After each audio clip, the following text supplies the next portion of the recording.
సమస్త ఐశ్వర్యము రావడానికి కారణములలో ఒక పూజ ఏమిటి అంటే శివలింగం మీద మారేడుదలం వేయడం. మారేడుదలం ఈనెలు శివలింగానికి తగిలితే లక్ష్మీ కటాక్షం. ఆయన ఇవ్వలేని ఐశ్వర్యం లేదు లోకంలో. అందుకే పటవే నమః అని ఒక నామం ఆయనకి.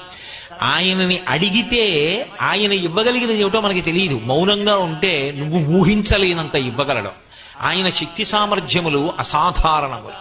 ఒకానొకప్పుడు ఉపమన్యువు అని మహాభారతంలో తల్లి దగ్గరికి వెళ్ళి, అమ్మా పిల్లలందరూ పాలు తాగుతున్నారు, నాకు పాలు ఇయ్యి అన్నాడు. పాపం ఆవిడ పేదరాలు, పిండి కలిపి నీళ్ళు ఇచ్చింది.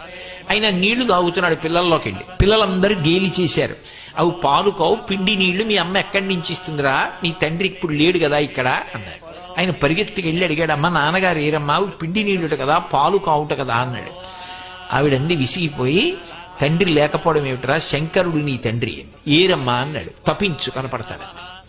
వెళ్ళి పిల్లవాడు పట్టుదలతో తపస్సు చేశాడు, ప్రత్యక్షమయ్యాడు బాలుడి భక్తికి. ఏం కావాలన్నాడు. పిల్లవాడు కదూ, పాలు కావాలన్నాడు.